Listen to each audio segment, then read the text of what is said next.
버러지 같은 인간! 여기가 어디라고 와! 찰싹 중환자실 앞 제 뺨에 쨍한 소리가 퍼졌습니다. 며느리 이수지는 제 팔을 비틀며 길을 막았고 얼음 같은 눈빛으로 집안 망신을 속삭였죠. 그 순간 저는 조용히 녹화 버튼을 눌렀습니다. 붉은 불빛이 켜지자 그녀의 표정이 순식간에 굳어갔어요. 그리고 그 복도에서 오래 묻어둔 진실이 꿈틀대기 시작했습니다. 구독과 좋아요 눌러주시고 지금 어디에서 시청 중이신지 댓글로 적어주세요. 남겨주신 그곳으로 행운을 보내드릴게요. 그럼 지금부터 오늘의 이야기 시작하겠습니다. 저는 박선희입니다. 새벽 4시, 아직 어둠이 짙게 깔린 시간이었어요. 차가운 공기가 코끝을 스쳤지만 제 몸은 이미 익숙한 움직임으로 바삐 움직이고 있었죠. 며느리가 먹을 아침 도시락을 싸는 중이었어요. 갓 지은 밥을 도시락통에 담고 어제 미리 만들어둔 반찬들을 정갈하게 넣었습니다. 손목이 시큰거렸지만 묵묵히 제 할 일을 했어요. 며느리는 매일 아침 일찍 출근했어요. 저는 그보다 더 일찍 일어나 며느리의 도시락과 아침 식사를 준비하고 제가 먹을 혈압약과 관절약을 챙기고 집안일을 시작해야 했죠. 다용도실 한쪽에 놓인 간이 침대. 이 좁은 공간이 제게는 유일한 안식처였어요. 이곳에서 저는 그림자처럼 하루를 시작하고 마쳤습니다. 어머님, 아직 멀었어요? 저 늦겠어요. 뒤에서 들려오는 며느리의 목소리는 언제나 날카로웠어요. 제 손길이 조금이라도 늦어지면 며느리의 비아냥거림이 이어졌죠. 며느리는 제가 한방병원을 운영했던 경험을 늘 무시했어요. 제가 혹여 건강에 좋다는 한방차라도 권할라치면 며느리는 코웃음을 쳤습니다. 요즘 세상에 누가 그런 옛날 방식을 써요? 어머니, 제발 좀 유난 떨지 마세요. 며느리의 말은 비수처럼 제 가슴에 박혔어요. 입안이 바싹 마르고 쓴맛이 감돌았죠. 저는 아무 말 없이 도시락을 며느리 손에 쥐어주었습니다. 며느리는 고맙다는 말 한마디 없이 휙 돌아서 나갔어요. 쿵! 닫히는 현관문 소리가 제 심장을 울리는 것 같았습니다. 혼자 남은 거실은 쥐 죽은 듯 고요했어요. 저는 낡은 서랍을 열었습니다. 그 안에 고이 간직했던 빛바랜 사진 한 장을 꺼냈죠. 30년 전 남편과 함께 운영하던 작은 한방병원의 모습이 담긴 사진이었어요. 환하게 웃고 있는 남편의 얼굴과 흰 가운을 입고 환자를 돌보던 제 젊은 시절의 모습이 보였습니다. 그때는 참 행복했어요. 제 손에서 꽃이 피어나는 듯한 기분이었죠. 사진 속 행복했던 순간들과 지금의 초라한 제 모습이 대비되면서 깊은 쓸쓸함이 밀려왔어요. 눈가가 촉촉해졌습니다. 한숨이 저절로 나왔어요. 휴, 흘러간 세월이 마치 꿈결처럼 느껴졌습니다. 잃어버린 모든 것이 주마등처럼 스쳐 지나갔죠. 제 손에는 며느리의 도시락을 싸느라 남은 음식 냄새가 배어 있었어요. 차가운 설거지 물이 제 손을 스쳤습니다. 며느리의 도시락을 싸고 남은 설거지였어요. 하얗게 불어터진 제 손을 내려다보며 또다시 옛 생각에 잠겼습니다. 30년 전 남편과 저는 작은 한방병원을 운영하고 있었어요. 남편은 언제나 활기찼고 저는 그런 남편을 보며 힘을 얻었죠. 여보, 우리 병원 확장할 생각 없어요? 어느 날 남편이 제게 물었습니다. 남편의 눈은 반짝였어요. 저는 깜짝 놀랐습니다. 지금도 충분히 행복하다고 생각했거든요. 무슨 소리예요? 지금도 괜찮지 않아요? 아니, 더 많은 환자들을 돕고 싶어요. 우리 한방의술이 얼마나 훌륭한데요. 좀 더 크게 키워서 더 많은 사람들에게 희망을 주고 싶어요. 남편의 꿈은 제 꿈이기도 했습니다. 우리는 밤늦게까지 병원 확장에 대한 이야기를 나누곤 했어요. 어떤 투자를 받아야 할지, 어떤 방식으로 병원을 꾸려나갈지 구체적인 그림을 그렸습니다. 남편은 발이 닳도록 뛰어다니며 새로운 투자자를 찾았어요. 그러다 마침내 큰 계약을 앞두고 있었습니다. 남편은 기쁨에 들떠 제게 말했어요. 여보, 이제 우리 꿈이 이루어지는 거예요. 드디어 우리 병원이 더 커질 수 있게 됐어요. 정말요? 정말 다행이네요. 당신이 고생 많았어요. 저는 남편의 손을 꼭 잡았습니다. 따뜻하고 든든한 손이었어요. 미래에 대한 희망으로 가득 찼던 순간이었죠. 하지만 그 행복은 오래가지 못했습니다. 계약을 며칠 앞둔 어느 날 남편이 갑자기 쓰러졌어요. 병원 바닥에 맥없이 쓰러진 남편을 보며 제 심장은 덜컥 내려앉았습니다. 머릿속이 새하얘졌어요. 뭐라 말할 수 없이 멍했습니다. 여보, 여보. 아무리 불러도 남편은 대답이 없었어요. 축 늘어진 남편의 몸은 차갑게 식어가는 것 같았습니다. 병원 확장의 꿈, 행복했던 우리의 미래가 한순간에 위기를 맞았다는 불길한 예감이 스쳤어요. 쨍그랑 제 손에 들린 설거지 그릇이 바닥에 떨어졌습니다. 깨진 그릇 조각들이 제 발치에 흩어졌어요. 남편이 쓰러진 사이 믿을 수 없는 일들이 벌어졌어요. 병원 계좌에 있던 거액의 돈이 흔적도 없이 사라진 겁니다. 저는 눈앞이 캄캄했어요. 어떻게 이런 일이 일어날 수 있는지 도무지 믿기지 않았습니다. 게다가 병원 지분 계약서까지 교묘하게 바뀌어 있었어요. 남편이 그토록 공들여 준비했던 확장 계약은 이미 다른 사람의 손에 넘어간 뒤였습니다. 이게 무슨 짓이야? 어떻게 이럴 수 있어요? 저는 절규했습니다. 하지만 이미 모든 것이 끝난 후였어요. 병원에 누워있던 남편은 이 소식을 듣고 큰 충격을 받았습니다. 그의 얼굴은 새하얗게 질렸고 눈빛에는 절망감이 가득했어요. 의사들은 남편의 상태가 급격히 나빠지고 있다고 말했습니다. 며칠 후 남편은 끝내 제 곁을 떠났어요. 제 손을 잡은 채 마지막 숨을 거두었죠. 남편의 손은 차갑게 식어갔습니다. 심장이 찢어지는 듯한 고통이었어요. 목이 꽉 막혀 아무 소리도 낼 수 없었습니다. 그저 남편의 손을 잡은 채 하염없이 눈물만 흘렸어요.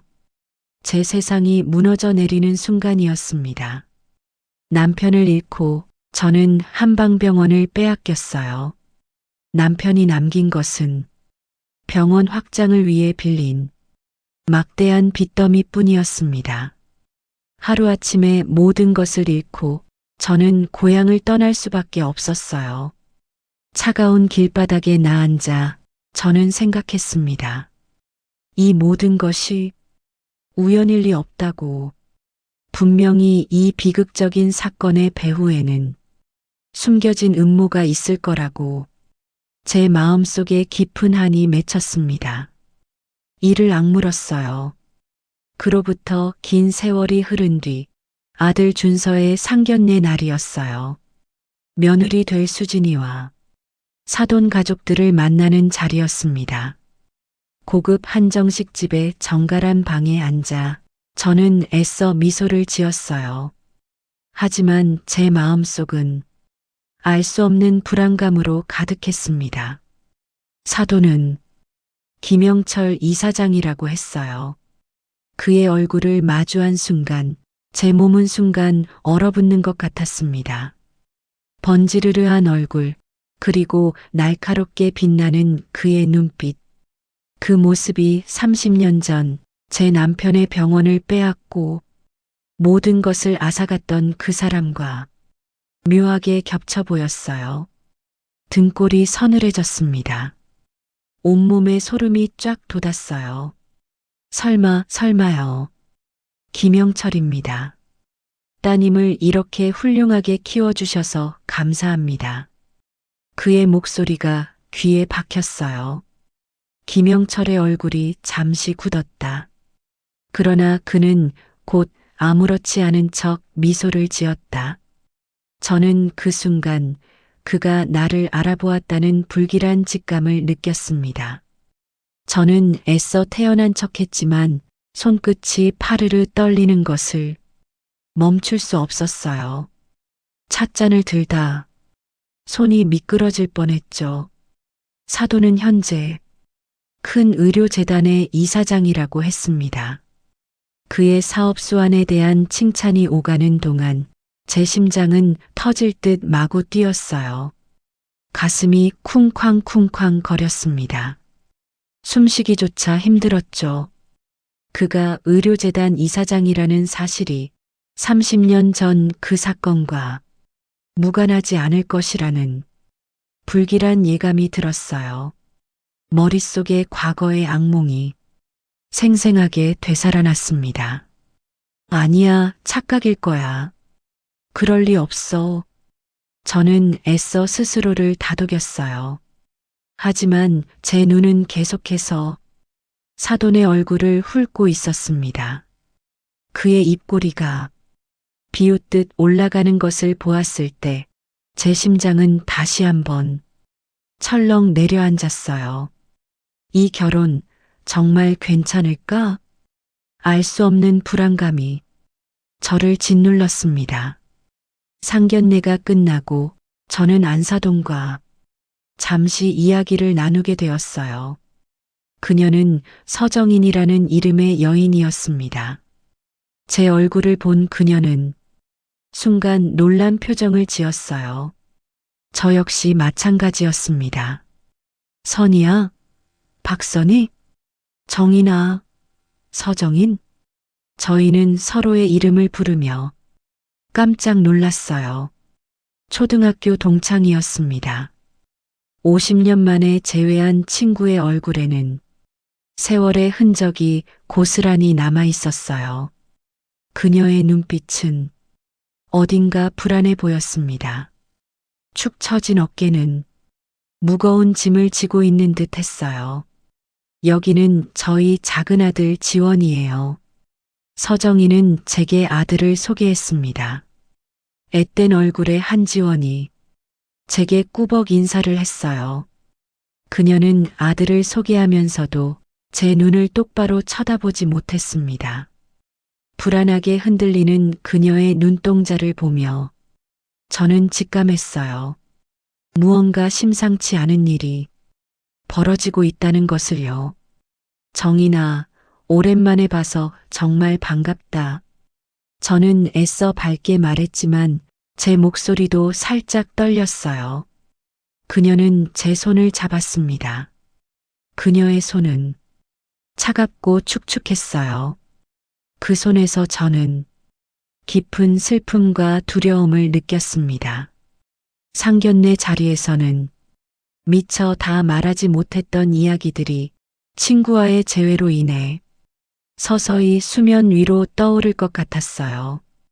어쩌면 이들의 등장이 30년 전 제가 잃어버린 모든 것에 진실을 밝히는 시작점이 될지도 모른다는 예감이 들었습니다. 제 심장이 다시 한번 크게 울렸어요.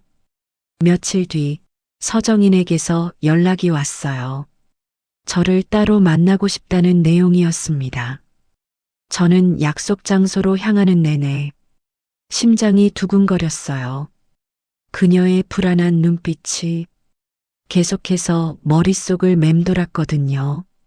카페에 앉아 서정인을 기다렸습니다. 잠시 후 그녀가 조심스럽게 문을 열고 들어왔어요.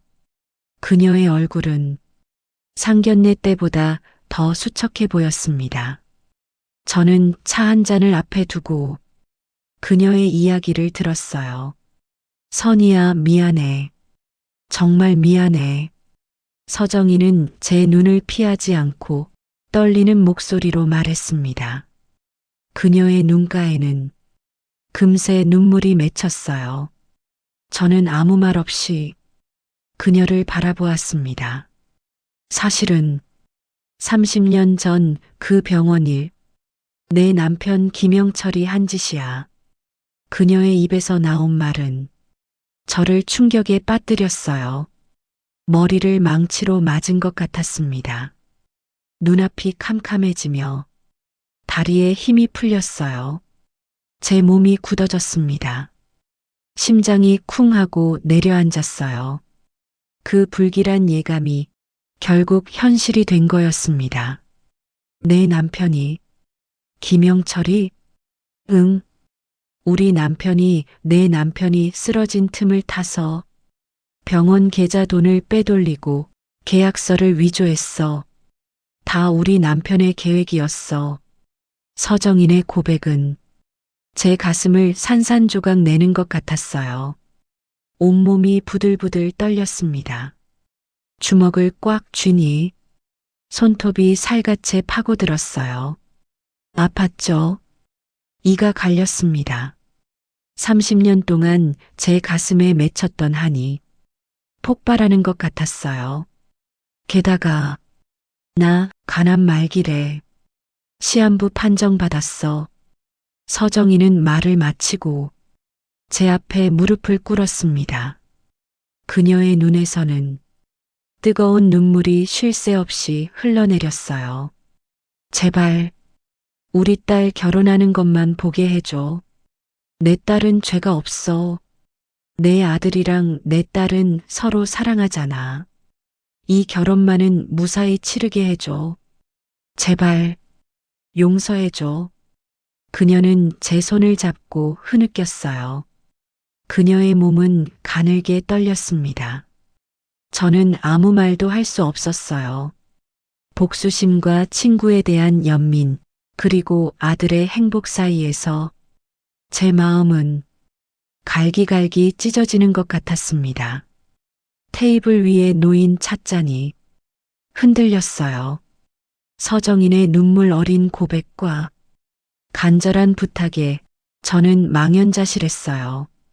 30년 묵은 한이 폭발할 듯 했지만 제 눈앞에는 죽음을 앞둔 친구의 애처로운 모습과 서로를 사랑하는 아들과 며느리의 얼굴이 아른거렸습니다. 제 심장은 복수심과 연민 사이에서 갈피를 잡지 못하고 찢어지는 것 같았어요. 정인아, 일어나렴. 내가 왜 나한테 무릎을 꿇니? 저는 떨리는 손으로 서정인의 어깨를 붙잡아 일으켰습니다. 그녀의 얼굴은 눈물과 땀으로 범벅이 되어 있었어요. 그녀의 작은 아들 한지원이 엄마 옆에 서서 불안한 눈빛으로 저희를 바라보고 있었습니다. 그 아이의 눈빛에서 저는 또 다른 슬픔을 보았어요. 아들 준서가 이 결혼을 얼마나 원했는지 저는 잘 알고 있었습니다. 며느리 수진이도 처음에는 밝고 명랑한 아이였어요. 비록 지금은 차갑게 변했지만 그들이 결혼을 결심했을 때의 행복한 표정을 저는 기억하고 있었죠. 저는 깊은 한숨을 내쉬었습니다. 목이 꽉 막혔어요. 코끝이 찡해지며 눈물이 주르륵 쏟아졌습니다. 입술을 깨물어도 흐느낌이 새어나왔죠. 지금 당장 김영철의 만행을 세상에 폭로하면 아들 준서와 며느리 수진의 결혼은 파탄 날 것이 분명했어요. 그리고 죽음을 앞둔 친구에게 더 큰 고통을 안겨주는 일이 될 거고요. 결국 저는 친구의 마지막 소원을 들어주기로 결심했습니다. 아들의 행복을 위해서, 그리고 친구의 편안한 마지막 길을 위해서였어요. 정인아, 알겠다. 내 부탁대로 할게. 당분간은 아무 말도 하지 않겠다. 제 목소리는 갈라져 나왔습니다. 서정희는 제 손을 잡고 다시 한번 고맙다고 말했어요. 그녀의 눈빛에는 희미한 안도감이 스쳤습니다. 저는 그녀와 한지원을 따뜻하게 위로했어요. 복수심은 잠시 제 마음속 깊은 곳에 묻어두기로 했습니다. 30년의 세월을 인고하며 기다렸듯이 조금 더 기다리기로 했어요. 이 숭고한 결심은 제 가슴 한편에 묵직하게 자리 잡았습니다. 결혼 초기 며느리는 저에게 꽤 다정했어요. 어머니, 제가 도와드릴게요. 어머니, 고생 많으셨어요. 이런 말들을 곧잘 했습니다. 하지만 시간이 지날수록 며느리의 태도는 점점 변해갔어요. 어머니라는 호칭은 사라지고 저기 아줌마, 심지어는 일 도와주는 분이라는 말까지 서슴없이 사용했습니다. 제 마음은 마치 칼로 베이는 듯 아팠어요. 저기, 이건 이렇게 하는 게 아니에요. 요즘은 다 기계로 하죠. 어머니 방식은 너무 낡았어요. 어머니는 왜 이렇게 고집이 세세요? 제가 다 알아서 한다니까요. 제가 혹여 집안일에 대한 조언이라도 할라치면 며느리는 제 말을 싹둑 자르며 비아냥거렸어요. 특히 제가 한방병원 운영 경험을 이야기할 때면 며느리의 눈빛은 싸늘하게 식었습니다. 제 경험과 지식을 낡고 쓸모없는 것으로 치부하는 며느리의 말에 저는 입술이 파르르 떨리는 것을 느꼈어요. 아들 준서는 이런 상황을 잘 알지 못했습니다. 며느리가 저를 대하는 태도가 점점 무례해지는 것을 보면서도 아들은 며느리의 편을 드는 경우가 많았어요. 어머니, 수진이도 힘들어서 그래요. 너무 신경 쓰지 마세요. 어머니, 그냥 좀 맞춰주시면 안 돼요? 아들의 이런 말들은 제 가슴에 또 다른 상처를 주었습니다. 며느리의 비아냥과 냉대를 묵묵히 견뎌내는 것은 오직 아들 준서의 평화를 위해서였어요. 30년 전의 비극적인 사건이 다시 반복되지 않기를 바라는 마음으로 저는 참고 또 참았습니다. 하지만 제 인내심은 서서히 한계에 다다르고 있었어요. 매일 아침 차가운 다용도실에서 눈을 뜨며 저는 생각했습니다. 언제까지 이렇게 살아야 할까? 제 마음속 깊은 곳에서 차가운 분노가 꿈틀거렸어요. 어느 날 저녁 저는 다용도실에서 빨래를 개고 있었어요. 그때 거실에서 며느리의 목소리가 들려왔습니다. 며느리는 누군가와 통화를 하고 있었어요. 네, 아버지. 어머님은 오늘도 시답지 않은 옛날 이야기나 하고 계세요. 제가 딱 잘라 말했죠.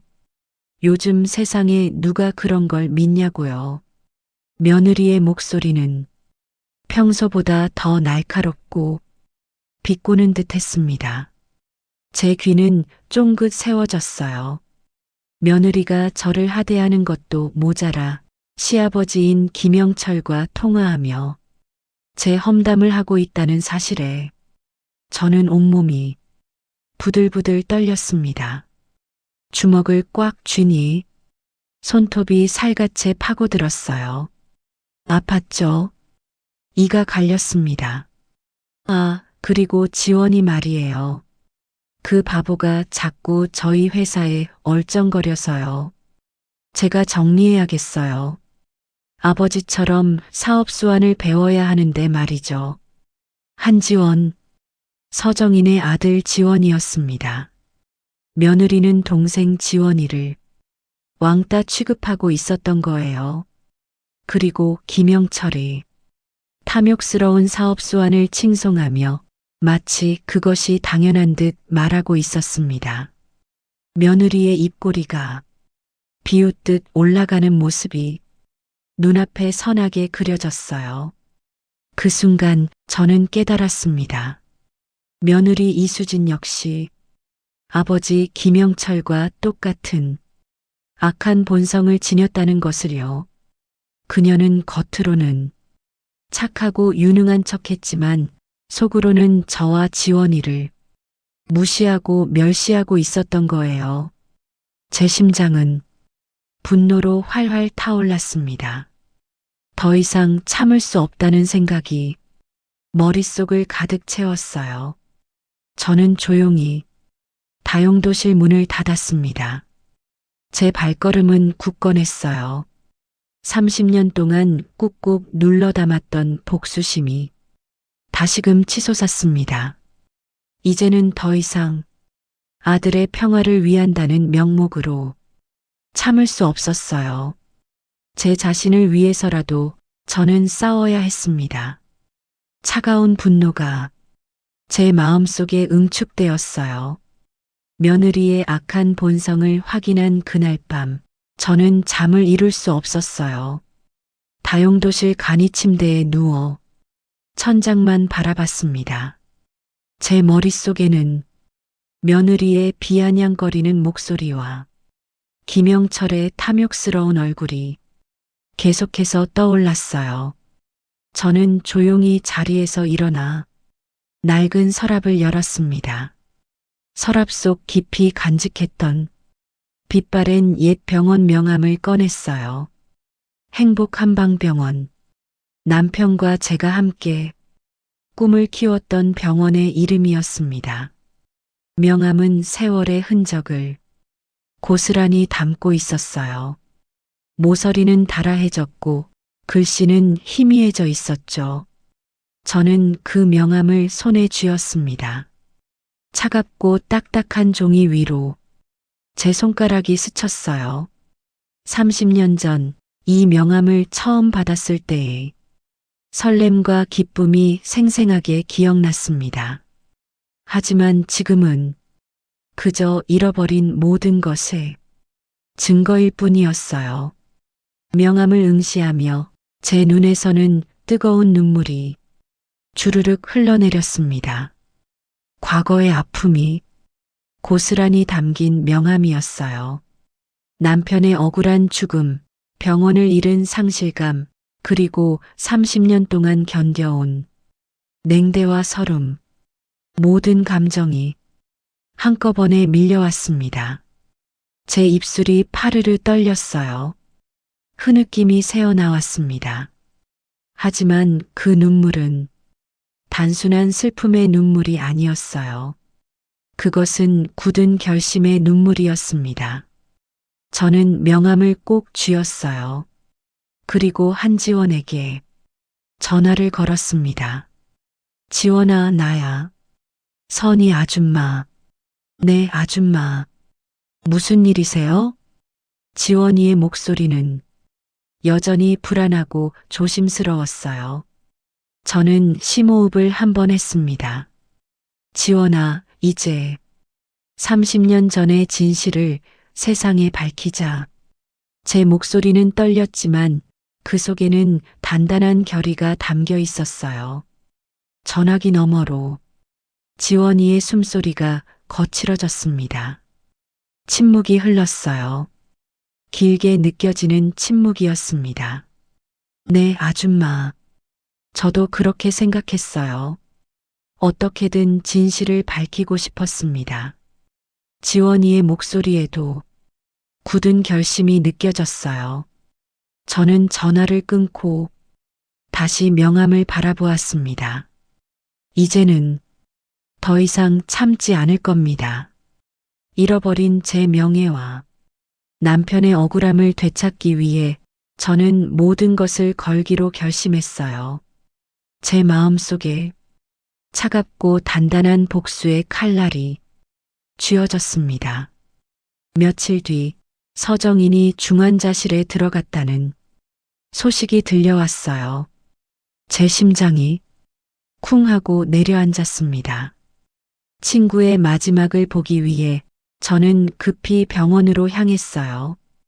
병원 복도를 가로질러 중환자실 문으로 다가가는데 갑자기 며느리가 제 앞을 가로막았습니다.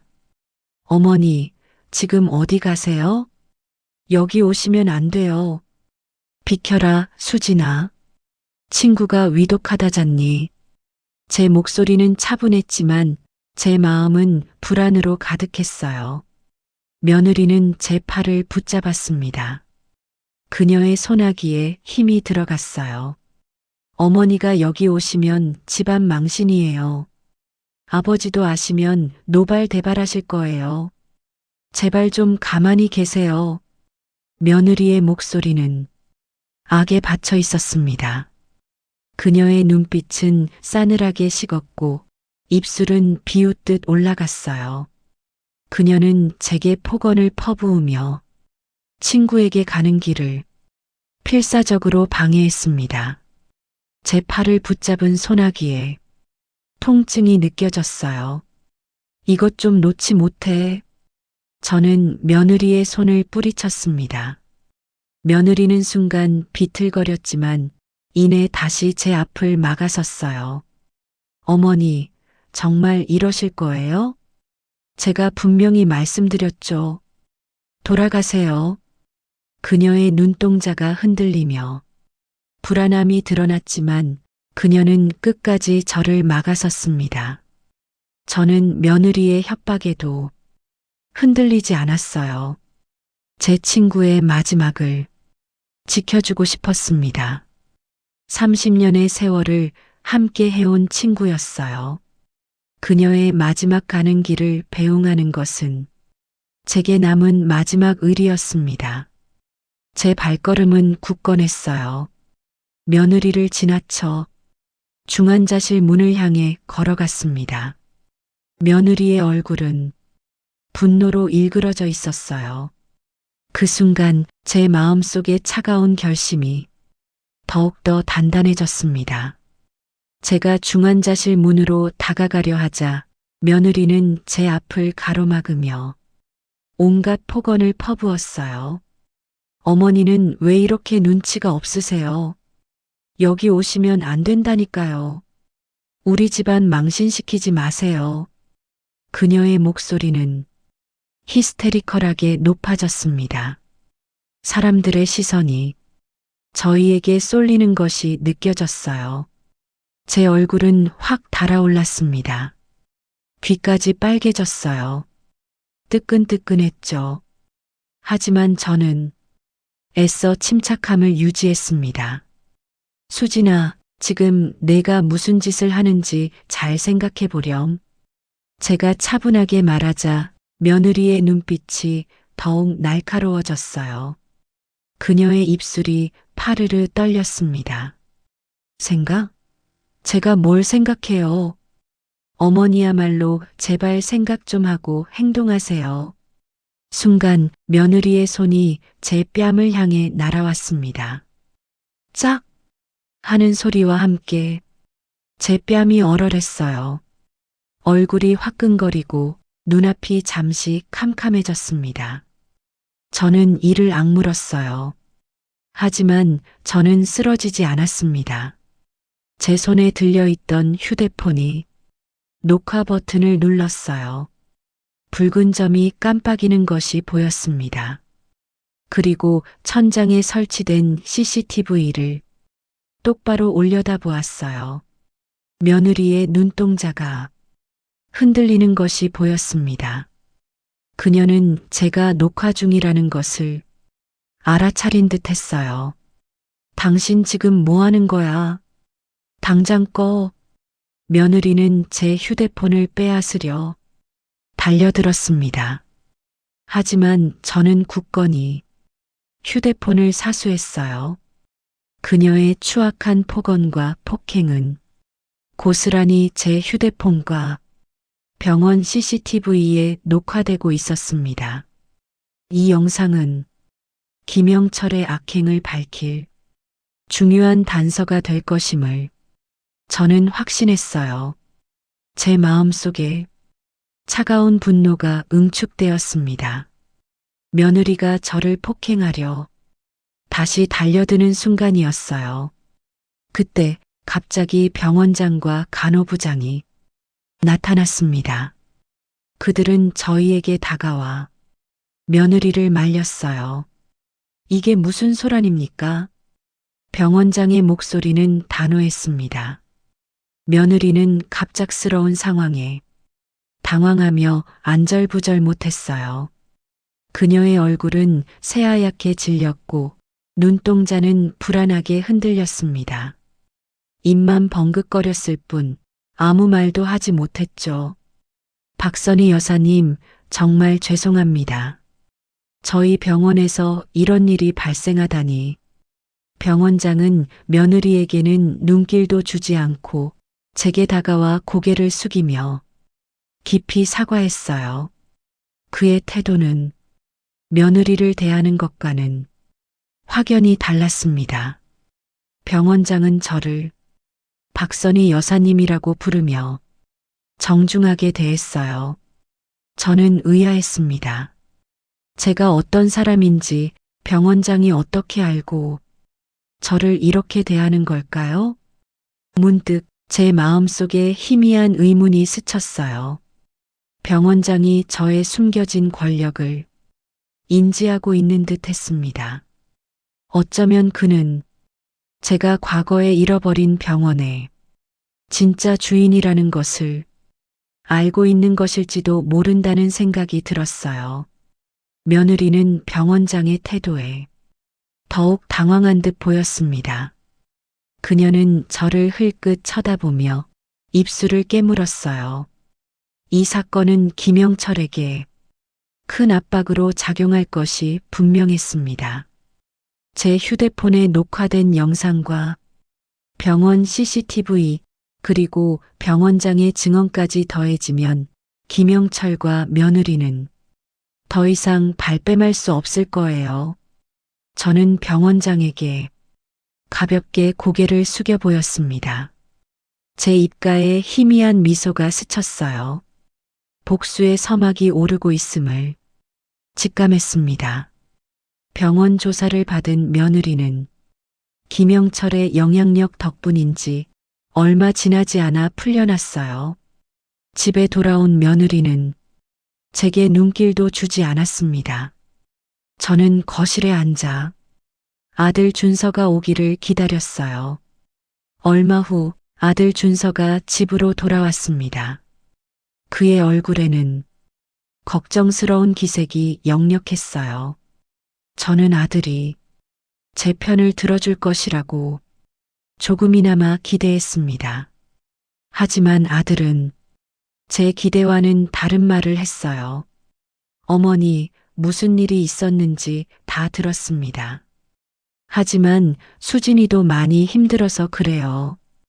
이번 일은 그냥 조용히 해결했으면 좋겠습니다. 아들은 제 눈을 똑바로 쳐다보지 못했어요. 그의 시선은 바닥을 향해 있었습니다. 아들의 목소리에는 단호함이 섞여 있었어요. 제 마음이 쿵 하고 내려앉았습니다. 아들은 자신의 승진을 위해 며느리의 비행을 감싸고 있었던 거예요. 준서야, 내가 지금 무슨 소리를 하는 거니? 내 아내가 나를 때렸잖니. 게다가 지원이에게도 못된 짓을 했고 어머니, 제발 좀. 이번 일로 회사에 문제가 생기면 안 됩니다. 저도 지금 중요한 프로젝트를 맡고 있단 말이에요.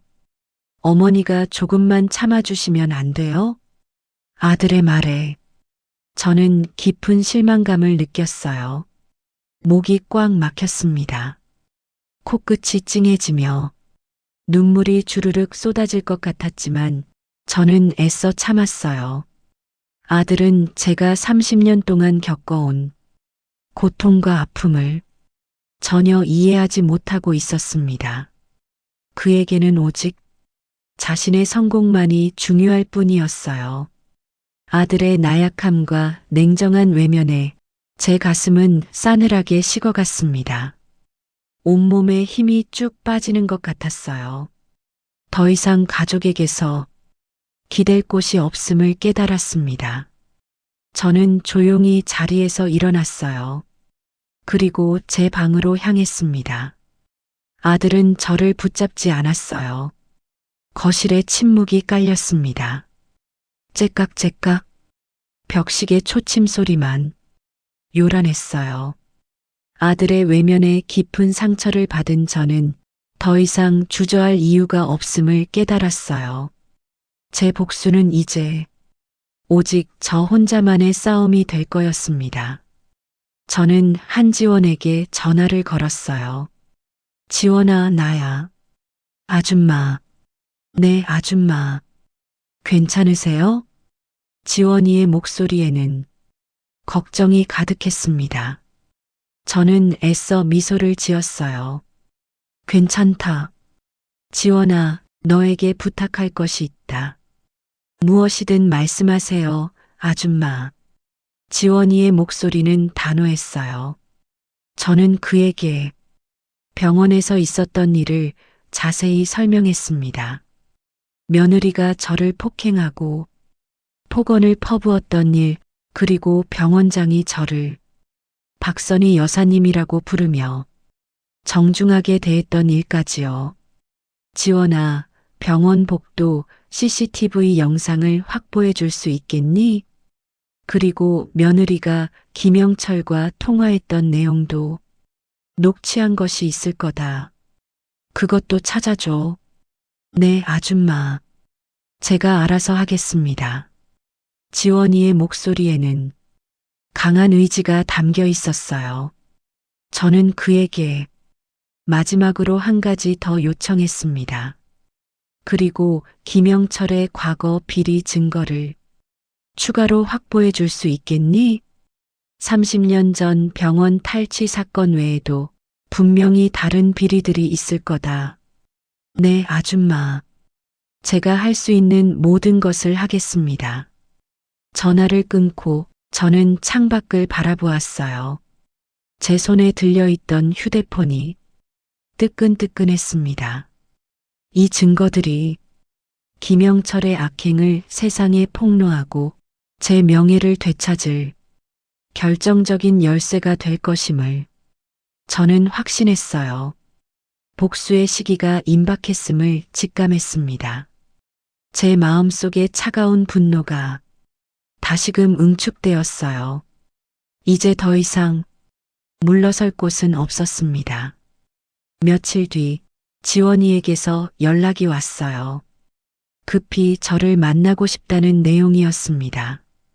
저는 약속 장소인 카페로 향하는 내내 심장이 두근거렸어요. 지원이가 무엇을 가져왔을지, 어떤 소식을 전해줄지 궁금하고 불안했습니다. 카페에 앉아 지원이를 기다렸어요. 잠시 후 지원이가 조심스럽게 카페로 들어왔습니다. 그의 얼굴은 피곤해 보였지만 눈빛은 단호했어요. 그는 제 앞에 앉아 작은 USB 하나를 건넸습니다. 아줌마, 여기 있습니다. 제가 찾은 모든 증거들이에요.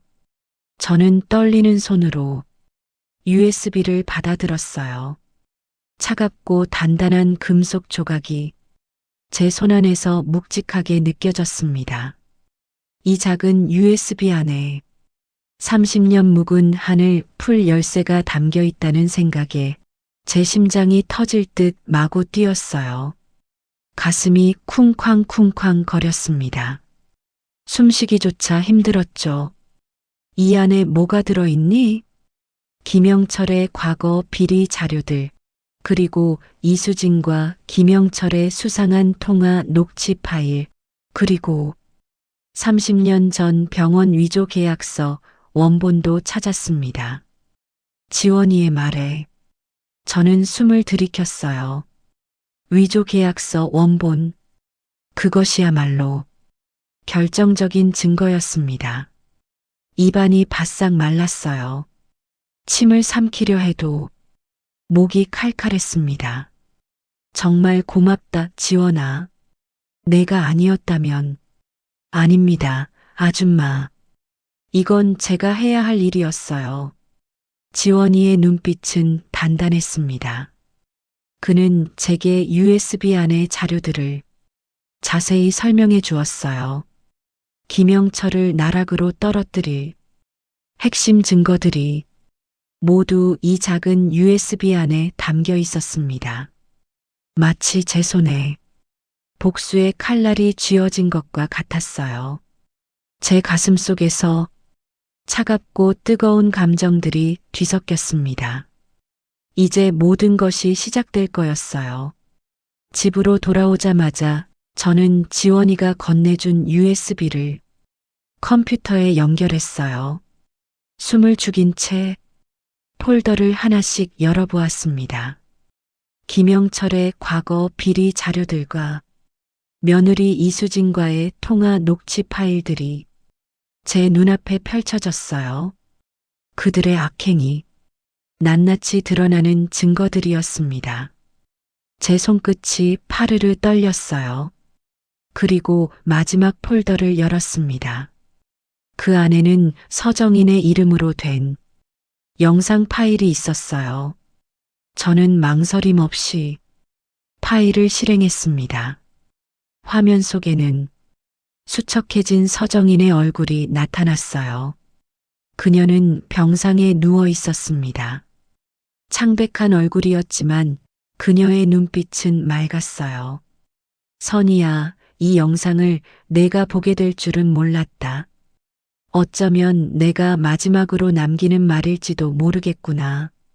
서정인의 목소리는 가늘게 떨렸지만 그 속에는 진실을 말하려는 강한 의지가 담겨 있었어요. 제 목이 꽉 막혔습니다. 코끝이 찡해지며 눈물이 주르륵 쏟아졌어요. 입술을 깨물어도 흐느낌이 새어나왔죠.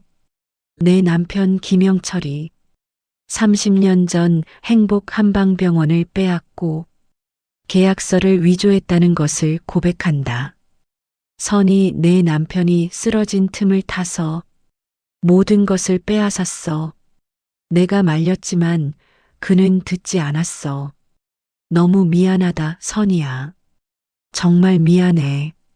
서정이는 말을 하는 내내 눈물을 흘렸어요. 그녀의 얼굴은 고통으로 일그러져 있었습니다. 그리고 지원아, 내 아들 지원아, 내 아버지가 한 짓을 내가 꼭 세상에 밝혀주렴. 내 억울함을 풀어주고 선이 아줌마의 억울함도 풀어주렴. 이것이 엄마의 마지막 부탁이다. 영상이 끝났습니다. 화면은 검게 변했어요. 저는 한참 동안 화면을 응시했습니다. 친구의 비통한 목소리가 제 귓가를 맴돌았어요. 제 마음은 슬픔과 분노, 그리고 친구에 대한 연민으로 뒤섞였습니다. 서정이는 마지막 순간까지 진실을 밝히고 싶어 했어요. 그녀의 용기 있는 고백은 제게 더 큰 힘을 주었습니다. 저는 주먹을 꽉 쥐었어요. 이제 더 이상 망설일 필요가 없었습니다. 그런데 이상하게도 영상 파일을 본 지 이틀쯤 지났을 때였습니다. 박선희 여사님, 제가 모시러 왔습니다. 낯선 남자가 집 앞까지 찾아왔어요. 검은 정장을 입은 그는 자신을 김영철 이사장의 비서라고 소개했습니다. 우리 이사장님께서 잠시 뵙고 싶다고 하십니다. 편하게 차 한잔 하시자고요. 가슴이 싸늘해졌어요. 제 연락처도 집 주소도 모두 그가 쥐고 있다는 뜻이었으니까요. 잠시 망설였지만 저는 결국 그들이 정해준 호텔 라운지로 나갔습니다. 고급 호텔 1층 라운지는 잔잔한 피아노 소리와 잔을 부딪히는 소리로 가득했어요. 창가 쪽 자리에는 이미 김영철이 앉아 있었습니다. 그의 얼굴은 언제나처럼 번지르르하게 빛나고 있었어요. 오랜만입니다, 박 여사. 그가 먼저 말을 걸었습니다. 그의 말투는 공손했지만 눈빛은 여전히 서늘했어요. 무슨 일이십니까? 제가 냉담하게 묻자 그는 얄팍한 미소를 지으며 테이블 위에 서류 봉투 하나를 올려놓았습니다. 옛일은 옛일로 묻는 게 어떻겠습니까? 인생이 길다 보면 오해도 생기고 실수도 있는 법이지요. 여기 사돈 노후에 도움이 될 만한 금액입니다. 그가 봉투를 가볍게 밀어왔어요. 봉투 안에서 묵직한 느낌이 전해졌습니다. 현금인지 수표인지 굳이 열어보지 않아도 알 수 있었어요. 대신 그가 낮게 웃었습니다. 우리 가족 일은 괜히 밖으로 나가지 않았으면 합니다. 사위 회사도 그렇고 우리 딸도 그렇고 다들 사돈께 많이 의지하고 있지 않습니까? 그 말에 제 속이 부글부글 끓어올랐어요. 돈을 미끼로 가족을 인질 삼아 제 입을 막겠다는 뜻이었으니까요. 30년 전 일을 오해라고 부르십니까? 제가 낮게 물었습니다. 제 목소리가 떨리는 게 스스로도 느껴졌어요. 김영철의 얼굴이 잠시 굳었다가 곧 아무렇지 않은 척 미소를 지었습니다. 그때는 모두가 바빴지요. 서류도 왔다 갔다 하고 사람들도 바뀌고 누구 책임이다 딱 잘라 말하긴 어렵지 않겠습니까? 그의 말은 겉으로는 부드러웠지만 실제로는 아무것도 인정하지 않는 단단한 벽 같았습니다. 그 봉투 가져가세요. 제가 말했습니다. 제 손은 떨리고 있었지만 목소리만큼은 또렷했습니다. 저한테 필요한 건 돈이 아니라 진실입니다. 그리고 제 남편의 명예예요. 김영철의 입가에서 천천히 웃음기가 사라졌습니다. 그의 눈빛이 차갑게 식었어요. 사돈, 세상에는 모르는 게 나은 진실도 있습니다. 괜한 일 하시다가 다치는 사람들 생기지 않게 조심하시지요. 그의 목소리는 마지막으로 부드러운 척했지만 그 안에 숨겨진 협박은 너무도 선명했어요. 라운지를 나오는 순간 제 다리가 잠시 휘청거렸습니다. 하지만 저는 끝까지 뒤돌아보지 않았어요. 호텔 유리문을 밀고 나오는 순간 찬바람이 얼굴을 때렸습니다. 그 바람이 제 정신을 깨워주는 것 같았어요. 그래, 맞아. 이 사람은 끝까지 변하지 않는구나. 그러니까 더더욱 이번에는 끝을 봐야 해. 저는 이를 악물었습니다. 그리고 마음속으로 다시 한번 다짐했어요. 이제 정말로 돌아갈 길은 없다고. 며칠 후 저는 지원이와 다시 만났어요. 우리는 카페에 앉아 진지하게 이야기를 나누었습니다. 지원아, 김영철의 악행을 세상에 폭로할 시기를 정해야겠다. 네, 아줌마. 언제쯤이 좋을까요? 지원이의 눈빛은 단호했어요. 저는 잠시 생각했습니다. 그리고 한 가지 날짜가 머릿속에 떠올랐어요. 바로 다음 달에 열릴 병원 창립 30주년 초청식이었습니다. 다음 달에 김영철의 병원 창립 30주년 초청식이 열린다고 들었다. 그날이 좋겠다. 네, 아줌마. 그날이 가장 효과적일 것 같습니다. 우리는 그날 김영철의 만행을 세상에 폭로하기로 합의했어요. 지원이는 모든 자료를 준비하고 저는 그날 무대에 올라 진실을 밝히기로 했습니다. 30년 묵은 한을 풀 결전의 날이 정해진 거예요. 아줌마, 그리고 엄마가 아줌마 명의로 재단 지분 일부를 미리 옮겨두셨어요. 법적으로는 아줌마 지분이 적지 않아서 이사회 내부에서는 아줌마를 실질적인 공동 이사장으로 보고 있더라고요.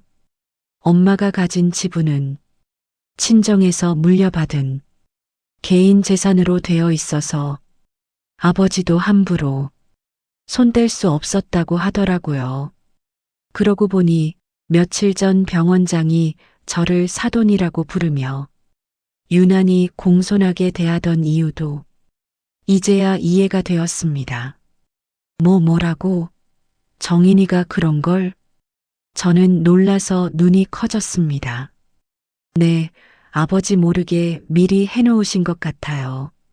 아줌마가 나중에 병원을 다시 되찾으실 수 있도록요. 지원이의 설명에 저는 할 말을 잃었어요. 친구의 깊은 마음에 목이 메었습니다. 서정이는 죽음을 앞둔 순간까지 저를 생각하고 있었어요. 복수와 함께 희망의 불씨가 다시 타오르는 것 같았습니다.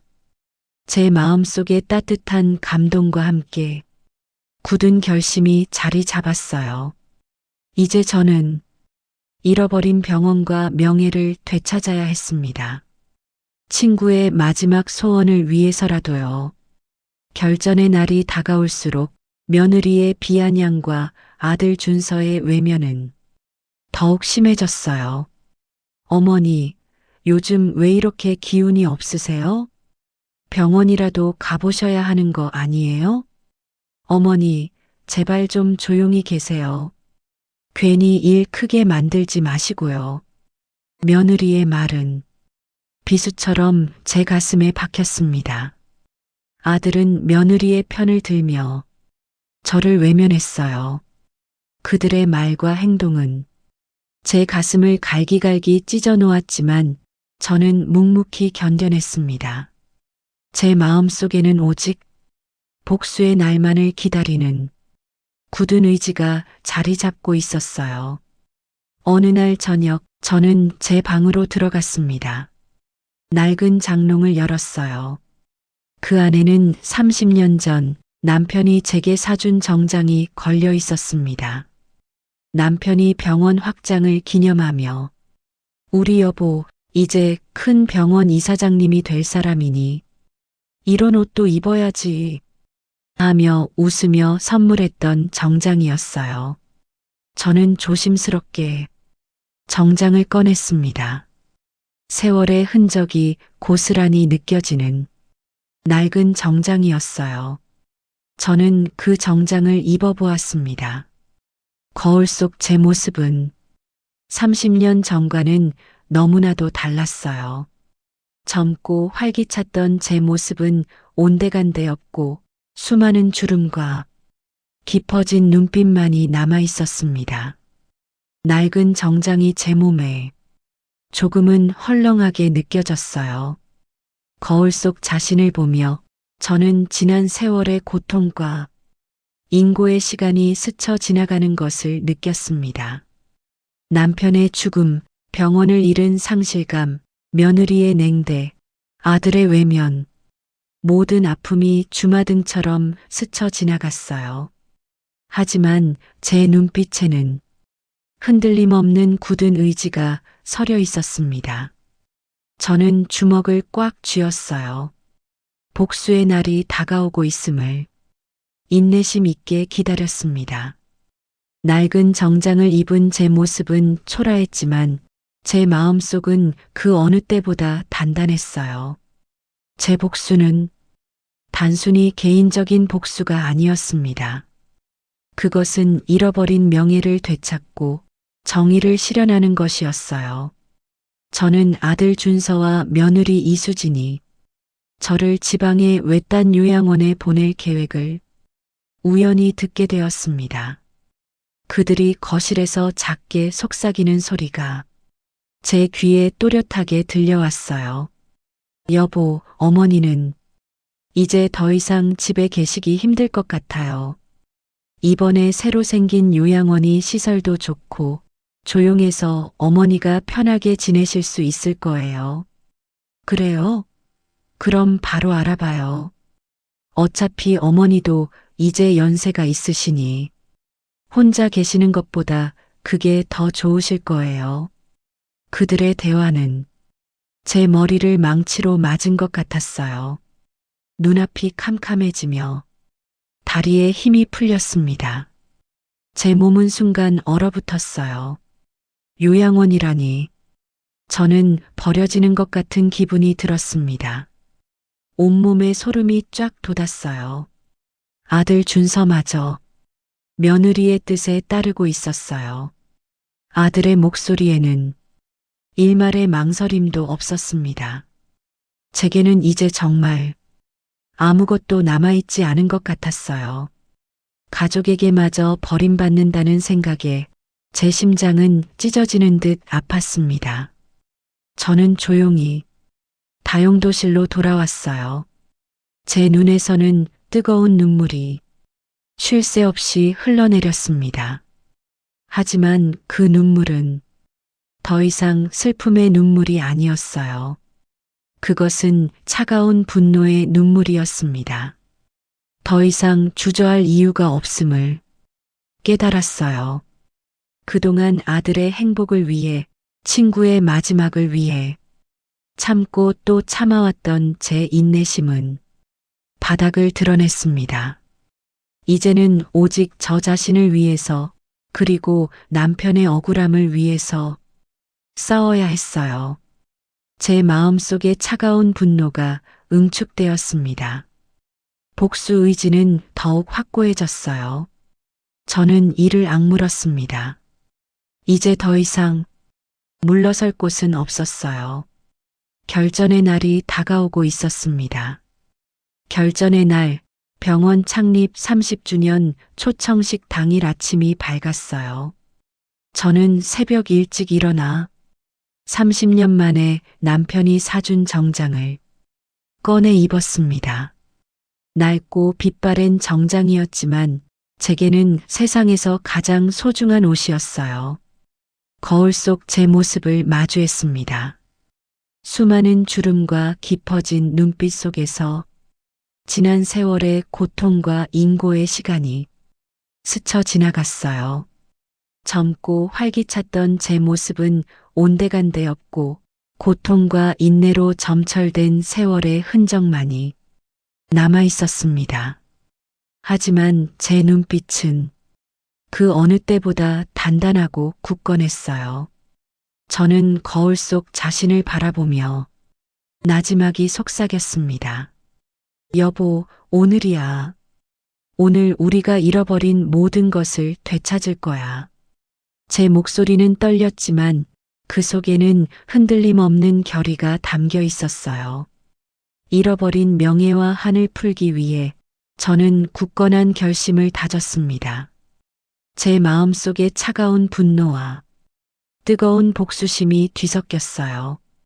저는 머리부터 발끝까지 정갈하게 다듬었습니다.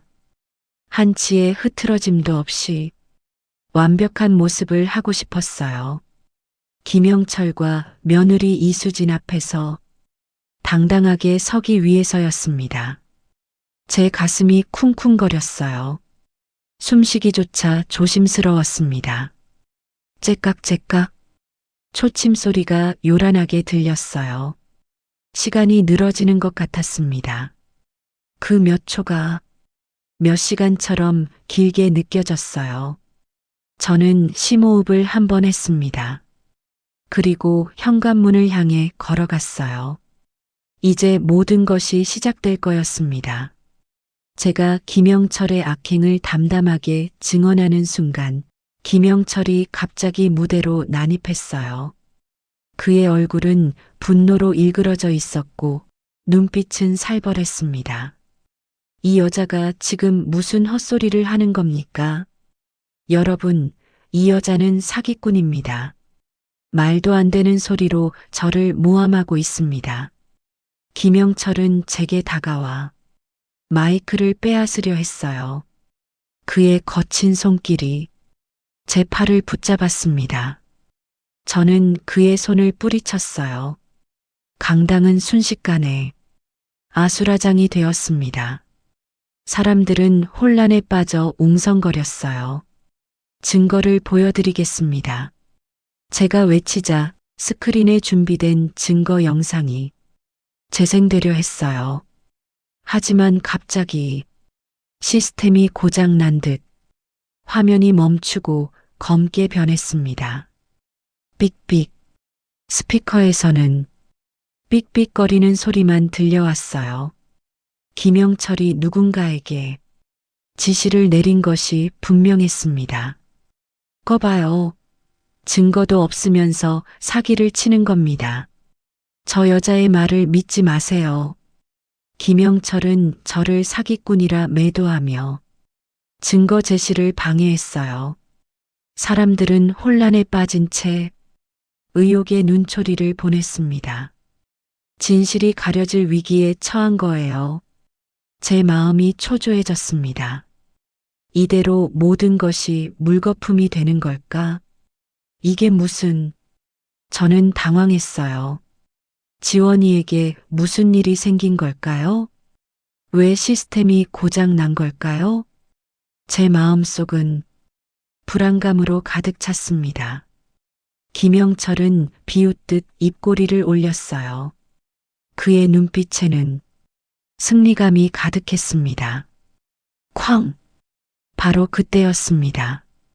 강당 문이 열렸어요. 모든 사람들의 시선이 문을 향했습니다. 피투성이가 된 한지원이 비틀거리며 강당 안으로 들어섰어요. 그의 얼굴은 멍투성이었고 옷은 찢어져 있었습니다. 한 손에는 노트북을 꼭 쥐고 있었어요. 그의 모습에 강당은 다시 한번 정적에 휩싸였습니다. 지원아, 저는 놀라서 외쳤어요.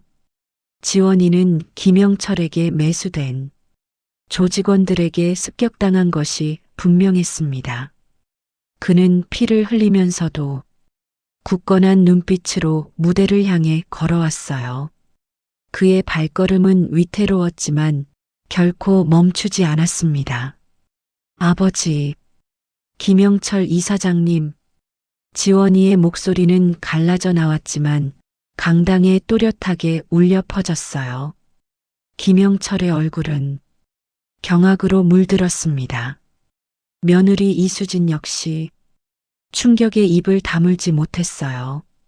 저는 김영철 이사장의 아들 한지원입니다. 지원이의 고백에 강당은 다시 한번 술렁였어요. 사람들은 놀라서 수군거렸습니다.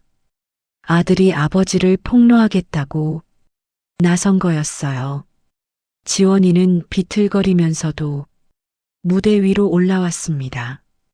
그는 쓰러질 듯 휘청거리면서도 노트북을 스크린 시스템에 연결했어요. 그의 손은 피로 물들어 있었지만 그의 눈빛은 단호했습니다. 제 아버지 김영철 이사장이 30년 전 박선희 이사장님의 병원을 탈취하고 수많은 범죄를 저질렀습니다. 저는 오늘 이 자리에서 아버지의 모든 악행을 폭로하겠습니다. 지원이의 선언에 강당은 다시 한번 긴장감으로 가득 찼어요. 그의 목소리에는 아버지를 향한 슬픔과 분노, 그리고 진실을 밝히려는 강한 의지가 담겨 있었습니다. 제 가슴이 쿵쿵거렸어요. 숨쉬기조차 힘들었습니다. 모든 것이 그의 손에 달려 있었어요.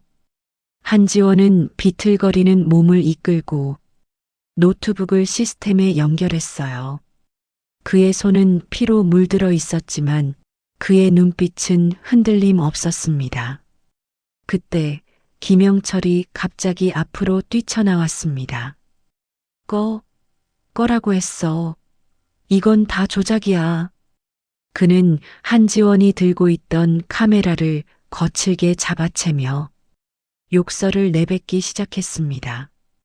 그의 손이 카메라를 흔드는 순간 스피커를 통해 그의 욕설이 그대로 행사장 전체에 송출되었습니다. 강당은 숨조차 멈춘 듯 정적에 빠졌습니다. 단 3초 동안 그의 진짜 민낯이 모두에게 적나라하게 드러났습니다. 지원이의 피 묻은 손이 덜덜 떨리면서도 노트북을 꽉 잡고 말했습니다. 아버지, 이제 그만하세요. 김영철은 아들의 말에 순간 주춤하며 뒤로 물러났습니다. 그러나 이미 모든 사람들은 그의 얼굴에서 희망을 잃은 패배자의 공포를 보고 있었습니다. 그때 행사장 보안 요원들이 급히 달려와 김영철을 무대 아래로 끌어내렸습니다. 마이크가 꺼진 뒤에도 그가 내뱉던 욕설의 메아리는 한동안 귀에서 떠나지 않았습니다. 지원이는 다시 노트북 화면을 스크린으로 넘겼습니다. 증언 영상의 마지막 장면. 서정인의 병상 유언이 울려 퍼졌습니다. 부탁이다, 지원아. 엄마 대신 진실을 밝혀다오. 강당 안에 흐르던 침묵은 더 이상 김영철의 고함이 아니라 진실의 무게로 가득 찼습니다. 이것은 30년 전 행복한방병원에 위조된 계약서입니다. 제 아버지가 박선희 이사장님의 남편이 쓰러진 틈을 타서 계약서를 위조하고 병원 지분을 불법적으로 가로챘습니다.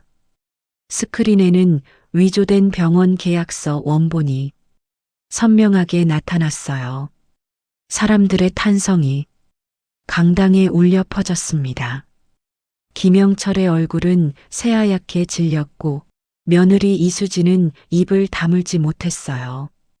그리고 이것은 김영철 이사장 명의의 불법 은행 계좌 내역입니다. 병원 계좌에서 빼돌린 돈이 이곳으로 흘러 들어갔습니다. 이어 김영철 명의의 불법 은행 계좌 내역이 공개되었어요. 거액의 돈이 오고 간 기록들이 낱낱이 드러났습니다. 사람들은 경악했어요. 당시 계약서의 공증을 담당했던 공증인의 증언 영상도 확보했습니다. 그는 김영철 이사장의 강요로 위조 계약서에 서명했다고 증언했습니다. 공증인의 증언 영상이 재생되었어요. 공증인은 떨리는 목소리로 김영철의 협박과 강요를 고백했습니다. 김영철은 더 이상 발뺌할 수 없었어요. 그의 얼굴은 공포와 분노로 일그러졌습니다. 그리고 마지막으로 서정인의 병상 증언 영상이 다시 한번 스크린에 나타났어요. 죽음을 앞둔 친구의 애처로운 목소리가 강당에 울려 퍼졌습니다. 그녀는 남편 김영철의 모든 악행을 고백하며 아들 지원이에게 진실을 밝혀달라고 간절히 부탁했어요. 모든 증거들이 명명백백하게 드러났습니다. 더 이상 발뺌할 수 없는 완벽한 증거들이었어요. 김영철은 무릎을 꿇고 주저앉았습니다. 그의 얼굴은 절망으로 가득했어요. 김영철 이사장님, 당신을 병원 탈취 및 사기 혐의로 체포합니다. 강당 뒤편에서 나타난 경찰들이 김영철에게 수갑을 채웠어요. 찰칵! 그의 몰락을 알리는 순간이었습니다. 사람들은 침묵 속에서 이 모든 상황을 지켜보았어요. 30년 묵은 한이 풀리는 순간이었습니다. 김영철이 경찰에 체포되는 순간 강당은 경악과 충격으로 술렁였어요. 아들 박준서는 무대 위에서 벌어진 모든 일을 눈앞에서 목격하고 있었습니다. 며느리 이수진의 악행과 장인 김영철의 파렴치한 범죄가 낱낱이 드러났어요. 수진아, 이게 다 무슨 소리야? 아버지란 사람이 어떻게 이럴 수 있어? 아들 준서는 격분하여 며느리 이수진을 향해 소리쳤어요. 며느리의 얼굴은 새하얗게 질려 있었습니다. 그녀는 아무 말도 하지 못하고 고개를 떨구었어요. 이혼해. 너 같은 여자랑은 더 이상 못 살아. 아들 준서는 단호하게 이혼을 선언했습니다. 며느리의 어깨가 축 처졌어요. 그녀의 눈에서는 뜨거운 눈물이 쉴 새 없이 흘러내렸지만 아무도 그녀를 동정하지 않았습니다. 아들 준서는 저를 향해 달려왔어요. 그는 제 앞에 무릎을 꿇었습니다. 그의 얼굴은 눈물과 땀으로 범벅이 되어 있었어요. 어머니 죄송합니다. 제가 잘못했습니다. 제가 어머니를 믿지 못하고 수진이 말만 듣고 정말 죄송합니다. 아들 준서는 제 손을 붙잡고 흐느꼈어요. 그의 목소리는 죄책감으로 가득했습니다. 하지만 제 마음은 이미 차갑게 식어 있었어요. 30년의 고통과 실망이 제 가슴에 켜켜이 쌓여 있었습니다. 아들의 나약함과 외면에 저는 너무나도 지쳐 있었어요. 저는 아무 말 없이 아들의 손을 뿌리쳤습니다. 그리고 그를 지나쳐 뒤돌아보지 않았어요. 제 발걸음은 굳건했습니다. 아들의 눈빛에는 깊은 후회와 절망감이 가득했어요. 하지만 저는 더 이상 그에게 기댈 수 없었습니다. 30년의 세월 동안 제가 겪었던 고통과 슬픔은 아들의 무릎 꿇음 한 번으로 지워질 수 있는 것이 아니었어요. 제 싸늘한 외면은 아들에게 깊은 후회를 안겨주었습니다. 김영철의 재판은 신속하게 진행되었어요. 한지원과 제가 제출한 명백한 증거들 앞에서 김영철은 더 이상 발뺌할 수 없었습니다. 결국 김영철은 징역 7년이라는 중형을 선고받았어요. 그의 악행에 가담했던 며느리 이수진 역시 징역 2년을 선고받았습니다. 법의 심판으로 정의가 실현되는 순간이었어요. 제 마음속 깊이 맺혔던 한이 조금이나마 풀리는 것 같았습니다. 저는 서정인의 장례식에 참석했어요. 그녀는 이제 편안하게 잠들었습니다. 저는 그녀의 영정 앞에서 눈물을 흘렸어요. 친구의 마지막 소원을 들어주고 그녀의 억울함을 풀어줄 수 있어서 다행이라고 생각했습니다. 제 마음속에 깊은 슬픔과 함께 따뜻한 위로가 피어났어요. 모든 것이 끝나고 저는 남편과 함께 지켜왔던 그 병원을 조심스럽게 다시 찾았습니다. 마지막으로 문을 닫던 날처럼 낡은 출입문은 여전히 같은 소리를 내며 열렸어요. 복도에는 오래된 약재 냄새가 희미하게 남아 있었고 행복 한방병원이라는 이름을 품고 있었습니다. 그 자리에 서 있는 것만으로도 가슴속 깊이 묻어두었던 기억들이 천천히 피어올랐습니다. 남편과 함께 꿈을 나누던 시간, 웃음과 걱정과 희망이 오가던 순간들이 마치 어제 일처럼 생생했죠. 저는 조용히 숨을 들이마셨습니다. 30년 동안 멈춰 있었던 제 삶이 그제야 다시 아주 천천히 움직이기 시작했습니다. 오늘은 며느리의 폭언과 폭행 속에서도 조용히 진실을 잡아낸 시어머니의 이야기를 들려드렸는데요. 여러분은 어떻게 보셨나요? 가슴속에 오래 묵혀둔 상처를 용기로 바꿔낸 이 사연이 조금이나마 힘이 되셨다면 구독과 좋아요 부탁드립니다. 여러분의 한 번의 응원이 더 많은 이야기를 세상에 전할 힘이 됩니다.